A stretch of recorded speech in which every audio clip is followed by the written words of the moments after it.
She Magazine, sharing and empowering. Hey, apa kabar? It's time for sharing and empowering bareng kita berdua. Dari studio VOA di Washington DC, saya Vina Muhtadi. Dan juga bersama saya Ian Umar. Apa kabar pemirsa She Magazine? Senang sekali kita selalu bisa sharing dan empowering tentang kisah-kisah berbagai perempuan dari berbagai negara. Dan juga mungkin juga tentang yang menjadi inspirasi bagi kita semua ya pemirsa. Dan tentunya kalau misalnya kita mencari inspirasi, biasanya aku pergi ke konser, Vin. Wih, konser apa aja nih? Atau yang pengen kamu nonton deh? Yang aku pengen nonton lagi sebenarnya, balik lagi adalah U2 pemirsa. Kalau U2 datang lagi atau bikin konser lagi atau keluarin album, aduh saya pengen banget mereka untuk konser. Kalau kamu apa? K-pop. Kenapa K-pop? Soalnya anakku lagi keranjingan K-pop pemirsa, mungkin yang punya anak remaja juga sama ya kan. Lagi keranjingan sama BTS lah, Blackpink lah. Dan kabarnya nih Blackpink ini kan konser di Amerika Serikat pada akhir 2022, jadi pengen ngincer tiketnya. Waduh, kalau pemirsa pasti juga punya cara lain untuk decompressing ataupun juga pengen mencari inspirasi, nonton konser juga pasti itu jadi agenda kalian semua.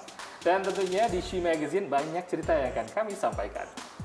Alizeta Kaborekinda dari Burkina Faso dinobatkan sebagai polisi perempuan PBB terbaik tahun ini. Ia dapat penghargaan itu karena dedikasinya dalam mendukung pasukan keamanan Mali di kawasan Menaka dalam memajukan dan memperbaiki kesetaraan gender, HAM, dan melindungi warga sipil. Gloria Estefan menandai ulang tahun ke-65 dengan boneka Barbie. Perusahaan mainan Amerika Mattel membuat boneka Estefan yang merayakan hitnya yang populer pada tahun 1989. Get on Your Feet. Penyanyi Kuba Amerika itu mengatakan ia merasa terhormat dengan adanya boneka itu. Yoshimi Yamashita dari Jepang akan menjadi satu dari 3 orang yang akan mencetak sejarah tahun ini sebagai wasit perempuan pertama dalam Piala Dunia Putra di Qatar. Yamashita sebelumnya pernah jadi wasit dalam Piala Dunia Putri 2019 dan Olimpiade Tokyo 2020. Pemirsa di She Magazine, kita juga akan cerita tentang remaja putri diaspora Indonesia yang punya prestasi di bidang bela diri wushu. Waduh, ini keren banget ceritanya, nanti akan kami sampaikan. Tapi sekarang kayaknya kita pengen yang manis-manis dulu ya, Vin? Oh, yang manis-manis tentunya coklat karena itu favorit saya ya pemirsa. Dan coklat ini tahu nggak sih, banyak biji coklat atau kakao itu dihasilkan dari negara yang namanya Pantai Gading, Ivory Coast kan. Dan di sana saking banyaknya produksi atau usaha kecil yang bikin coklat, itu banyak juga usaha yang dimiliki oleh perempuan. Jadi bisa memberdayakan perempuan juga pemirsa. Kalau penasaran, kita lihat aja liputannya berikut ini.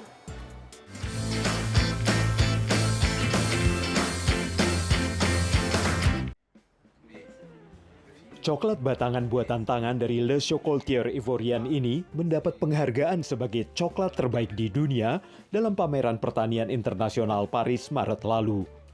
Mungkin ini tidak mengejutkan karena Pantai Gading adalah produsen biji kakao terbesar di dunia.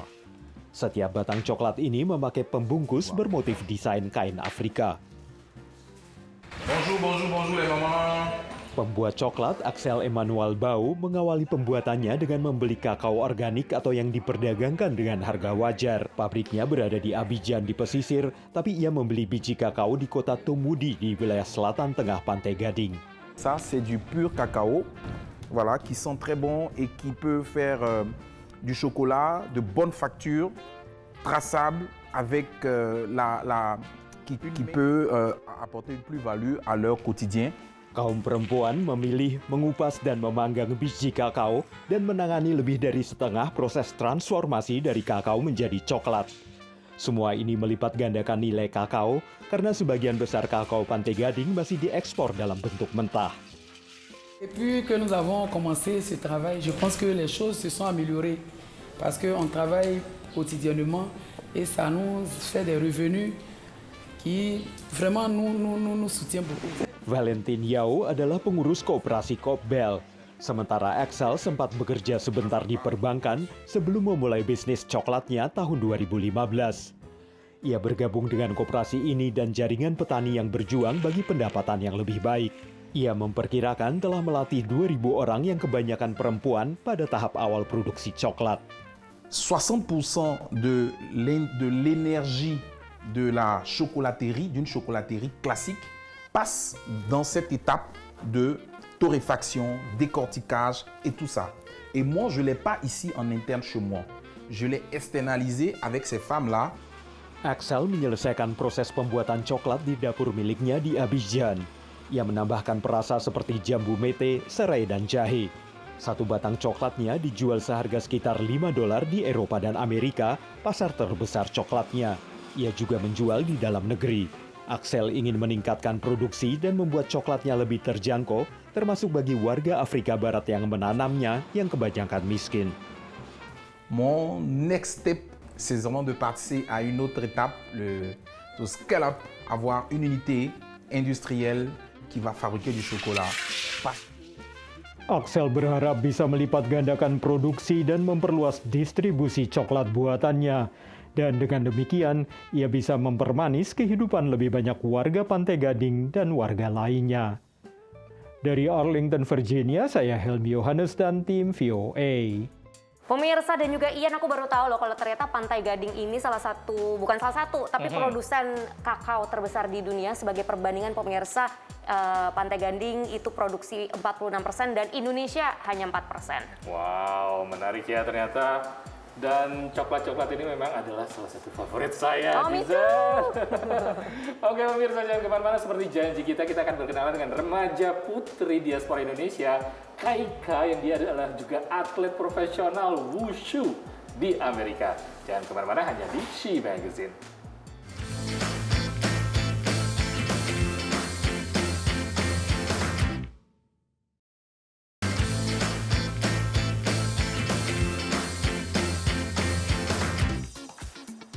Pemirsa, Anda masih bersama She Magazine, sharing and empowering. Sejak usia 5 tahun, remaja putri yang saya pengen perkenalkan ini kepada pemirsa, dia adalah remaja yang sangat aktif ternyata. Jadi sejak usia 5 tahun ikutan wushu dan dikirim ke sebuah sekolah wushu khusus di Virginia oleh orang tuanya.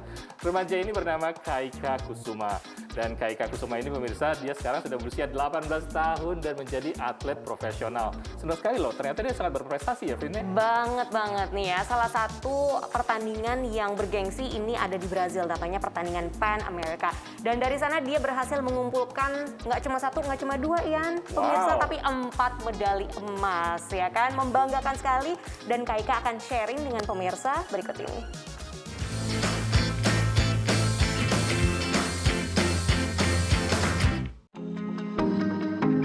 Kaika Kusuma adalah pelajar SMA The Madeira School di McLean, negara bagian Virginia. Ia menekuni olahraga wushu sejak usia 5 tahun di Omei Wushu Kung Fu Center. It was founded a little over 30 years ago by our master Shaolin Lu. She, I guess, was a former wushu professor in China, graduated from Beijing Sports University, and then came to the US in the late 80s and opened up a school here. Perpaduan olahraga dan seni bela diri adalah alasan utama Kaika menekuni wushu. I think it's because of the balance between kind of like speed, power, but also like flexibility and grace. I think it's rare that you find that in a sport and in a martial art. Tahun ini Kaika terpilih menjadi atlet wushu nasional mewakili Amerika Serikat dalam kompetisi internasional seperti kejuaraan tingkat benua Pan American Wushu di Brasilia, Brasil akhir Juli 2022. Kaika memenangkan seluruh pertandingan yang diikutinya. Yeah, I competed in 4 events. So I competed in bare hand, straight sword, spear, and also choreographed sparring with a partner. And I ended up winning gold in all of the events. So it's still a little bit hard to believe because I competed with a lot of athletes that I look up to and who are world class. They've competed in world level competitions, not just Pan American level. Prestasi ini selain berkat kerja keras Kaika juga karena bimbingan guru atau shifu yang menempanya, termasuk pelatih Eugene Moy yang telah mendampingi Kaika sejak kompetisi pertamanya tahun 2014. Personally, I'm very proud. It is a little surreal actually. She, I guess, is almost a senior in high school, and I think seeing her compete this time in Brazil, even compared to 2 months ago in Texas, I felt like there was a large difference in sort of her performance, her approach to competition. Peran pelatih dan orang terdekat memang sangat membantu kesiapan mental para atlet menjelang bertanding. I like to talk to my coaches, I like to talk to my parents and my other teammates just to see, try to relax, and they try to say, Kaika, you'll be okay, just try your best, it's just like practice. So that really helps talking to the people I rely on. Serta tentunya dukungan dari orang tua Kaika yang tinggal dan bertugas di Vietnam. Ya, support selalu tentunya. Kegiatan ini sangat positif buat dia sendiri dari sisi fisiknya tentunya, karena dia membangun kekuatan, kecepatan, keseimbangan, koordinasi badan dan sebagainya. Tapi juga di sisi mental itu juga sangat positif. Menjadi atlet pelajar, prestasi Kaika juga amat tergantung pada dukungan waktu dan biaya dari orang tuanya. Secara keseluruhan memang membutuhkan banyak investasi waktu buat orang tua.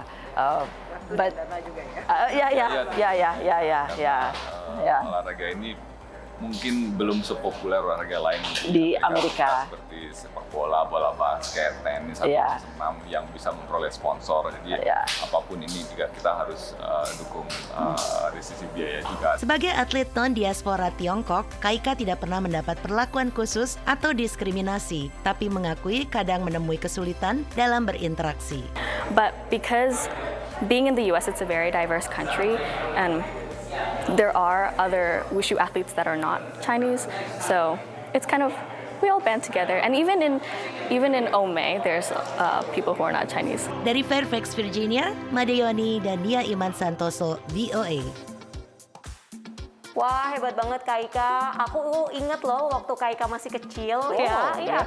Jadi usianya nggak sampai 10 tahun waktu itu, dan dia sudah latihan wushu, dia pernah memamerkan kebolehannya dan keren banget. Dan ikut bangga karena sekarang di usianya udah 18 tahun, dia masih menekuni kegiatan wushu dan bahkan berprestasi luar biasa. Kayaknya seni bela diri ini harus diperkenalkan kepada remaja-remaja dan juga anak-anak kecil biar percaya dirinya lebih tinggi. Benar juga ya. Setelah dari wushu, kita ngajak makan-makan ya pemirsa. Makan-makannya di luar. Saya senang sekali karena ada pasar senggol pemirsa di New York. Di New York City itu ada komunitas kuliner Indonesia yang mengadakan pasar senggol.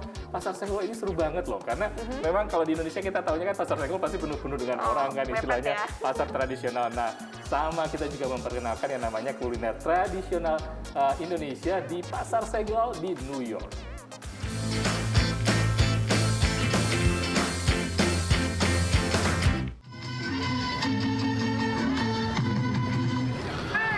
Untuk kedua kalinya, pada akhir minggu lalu, sebuah festival Indonesia bernama Pasar Senggol kembali digelar di area Greenpoint, Brooklyn, New York.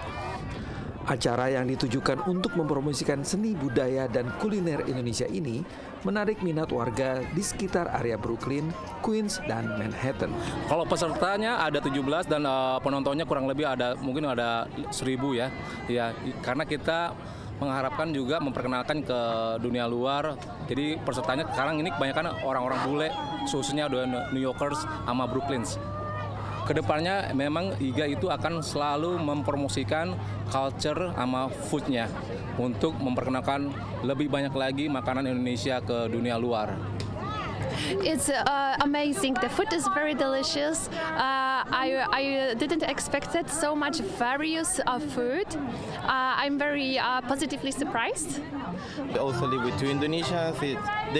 This kind of event means a lot for them. I love rendan, yes, and opor, all really good.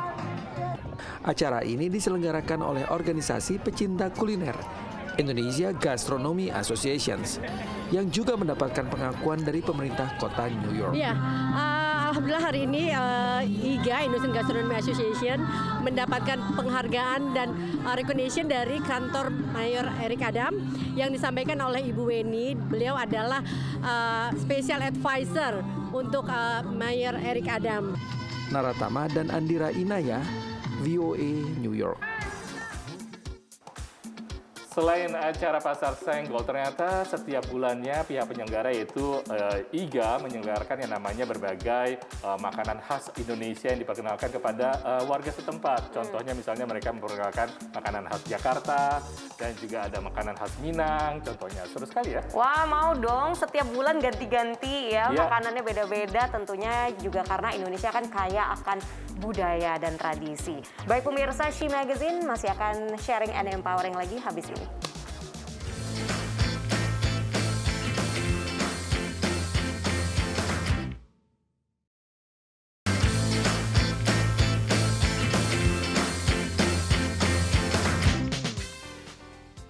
pemirsa, kita balik lagi di She Magazine Sharing and Empowering. Pemirsa dan Ian mungkin ingat dulu pernah ada serial Sex and the City. Oh iya, ya kan?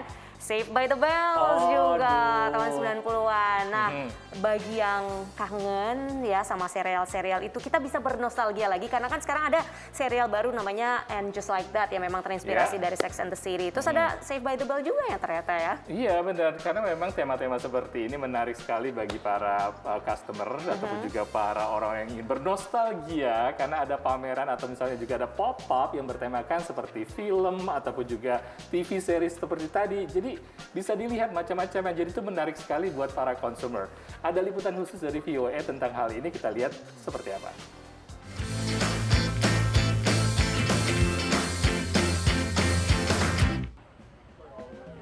Antrian panjang terlihat di Los Angeles, negara bagian California. Mereka ini adalah para penggemar serial komedi sukses The Golden Girls. Restoran pop-up ini digagas kelompok bucket listers dan menghadirkan berbagai ruangan yang tak asing lagi.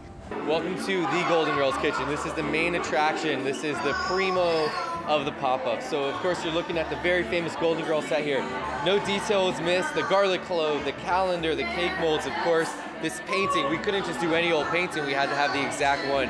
Kisah 4 janda di Miami, yaitu Blanche, Dorothy, Rose, dan Sophia, sukses sejak pertama tayang pada 1985 dan berlanjut hingga 7 musim tayang.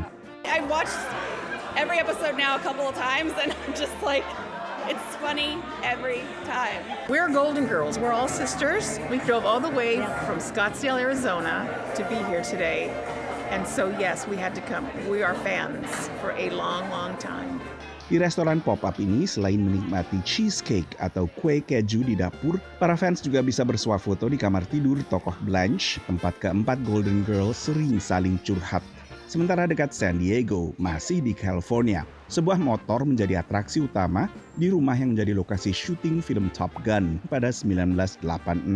It came out when I was in 5th grade, so trying to tie back into that memory, it just brings back all those emotions and even some of those 6th grade insecurities about girls.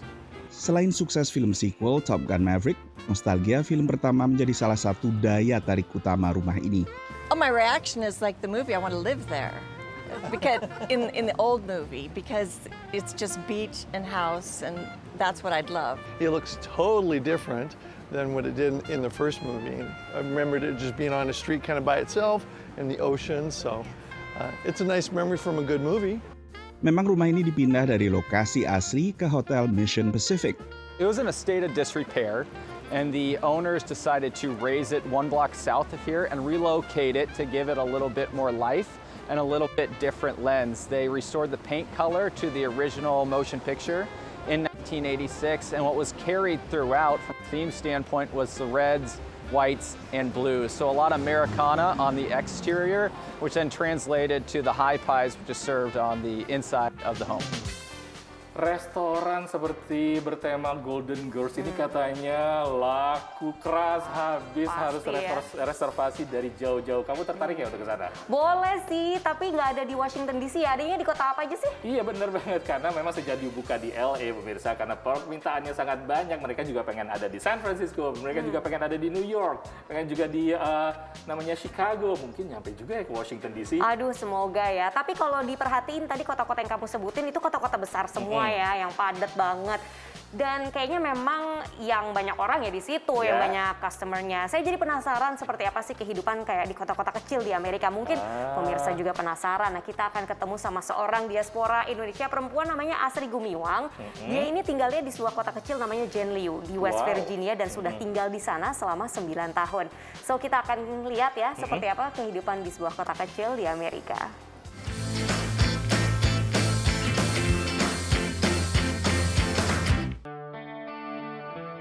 Jika kita berkendara sekitar 4 jam ke arah barat dari Washington DC melalui daerah pegunungan West Virginia, kita bisa temui Jenliu, sebuah kota kecil yang hanya memiliki populasi sekitar 400 jiwa.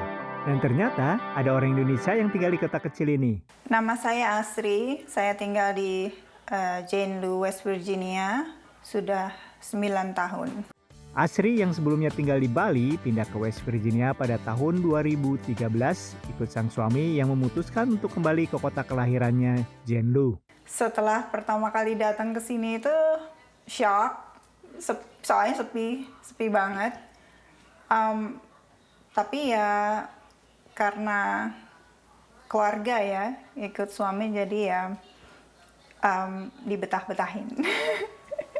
Obrolan kami lanjut sambil melihat suasana kota yang sudah terlihat sepi pada pukul 5 sore. Ini di tengah kota ya, sepi banget. Iya, kotanya ya segini aja. Kamu kalau kesini biasanya beli apa yang dicari atau beli apa nih? Kita biasanya makan di restorannya, namanya itu Tambistro. Biasanya ke situ.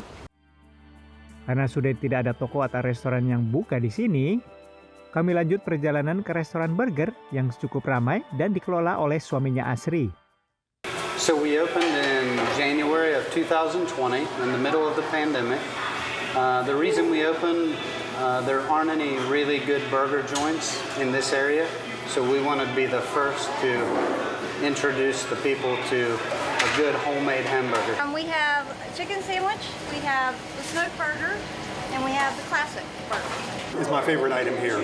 I'm a creature of habit. Every time I come here, I get what's my favorite, and I get this smoked burger every single time. Every single time? Every single time. Yeah, the smoked burger and fries, that's my go-to.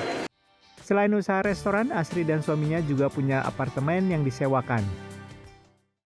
Jadi usaha kedua kita, apartemen untuk kelas menengah ke bawah ya. Nah, ternyata tidak semua orang yang merantau ke Amerika tinggal di kota besar. Dari Jenlu, West Virginia, Ronan Zakaria, Alam Burhanan, VOA Live. Semoga sukses ya Asri dan suami untuk bisnis properti dan juga apa tadi restoran ya. Bener juga ada walaupun di kota kecil tapi juga tetap menarik. Mudah-mudahan juga semua yang namanya rezeki kan nggak cuma ada di kota besar, betul. Ada juga di kota kecil. Jadi menarik sekali melihat kehidupan para imigran atau juga pendatang di kota kecil di Amerika. Pemirsa, demikian She Magazine kali ini. Sayangnya kita harus pamit dulu dari hadapan pemirsa. Saya Ian Umar dan saya Vina Muqtadi bareng sama kru VOA yang bertugas hari ini pamit undur diri. Kita akan sharing and empowering lagi minggu depan hanya di She Magazine.